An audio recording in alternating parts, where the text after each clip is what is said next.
नहीं, किस चीज़ की कंपैरिजन? अब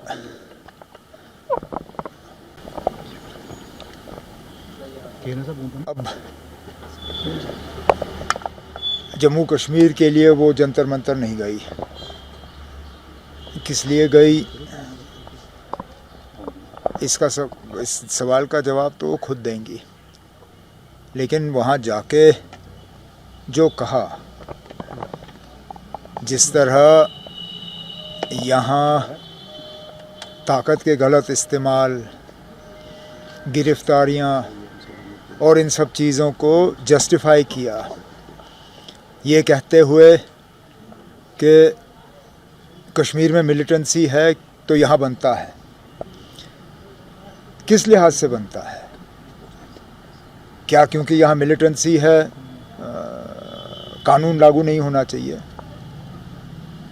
मिलिटेंसी है तो यहाँ बच्चों को इंसाफ नहीं मिलना चाहिए? मिलिटेंसी है तो लोगों के पासपोर्ट रोक दिए जाने चाहिए?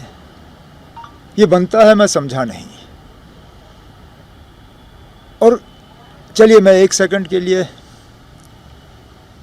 वहाँ के हालात देख के कुछ लोगों को खुश करने की कोशिश की गई।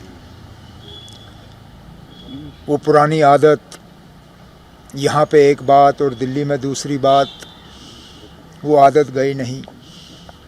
लेकिन जब एक बार पता चला कि जो कहा गलत कहा और लोगों ने उसको ठीक तरह से लिया नहीं, माफ़ी मांग लेते।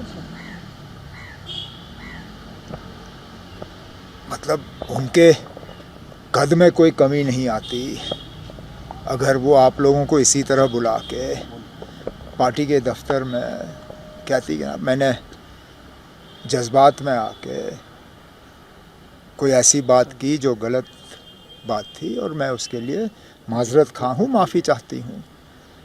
बजाय ये कि माफ़ी मांगे, ज़ख्मों में और नमक छिड़कने की बात। उनके एक वो एमएलए साहब के थ्रू ये बात कहलवाना कि ये जी एआई है, ये एआई का रील है। अब हम इतने बेवकूफ़ हैं। मुल्क भर की मीडिया थी वहाँ पे, उस रील में सारे कैमरास के सामने ये जो आपके माइकें हैं वो सारे नज़र आ रहे थे। एक नहीं, एक से ज़्यादा रील बनी हैं। अब आप यहाँ के लोगों की अक्लमंदी को जो है, आप यहाँ लोगों को बेवकूफ़ समझते हो, ये कहते हो कि ये एआई है। ये तो मैं तो कहता हूँ बड़े अफसोस की बात है। आपने जो कहा ठीक नहीं कहा, कम से कम इसको तो तस्लीम करिए। आपने आज तक 2015 के बीजेपी के साथ अकॉर्ड को जो है उसकी माफ़ी नहीं मांगी। चलिए ठीक है, नहीं मांगी। 2016 के हालात के आपने कभी उसका मतलब, चलिए माफ़ी तो दूर की बात, उसके लिए अफसोस का इजहार नहीं किया। चलिए, आपने दूध ट्रॉफ़ी की बात की, उसको भी बार बार जस्टिफाई करने की कोशिश की। और आज तो दूध ट्रॉफ़ी को छोड़ के आज तो कहा कि ये तो बनता है। अब मुसीबत ये है जब जम्मू कश्मीर के साबका वज़ीर आला ये कहे कि यहाँ पे ताकत का इस्तेमाल करके लोगों के एहतजाज को दबाया जाए, वो बनता है।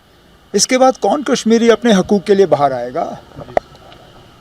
अगर हम ही लोग जो किसी पोस्ट पे बैठे हैं ये कहते हैं ना मरकज़ के तरफ से आप आओ यहाँ दबाओ क्योंकि यहाँ बनता है, कौन निकलेगा? कल को हम स्टेटहुड के लिए ही अगर एहतजाज करना शुरू करें, अब महबूबा मुफ्ती के इस बयान के बाद तो जो बाहर निकलने के लिए भी तैयार होगा वो कहेगा ना अब तो इन्होंने तो खुली छूट दी है, अब तो अगर कल को हमारे घर पे बुलडोज़र चलेगा, महबूबा जी कहेगी ये तो बनता है। अफसोस की बात है, बेहतर होता वो ना ही जाती जंतर मंतर। अगर जंतर मंतर जाके हमारा यही हाल करना था तो बेहतर है घर में ही बैठती।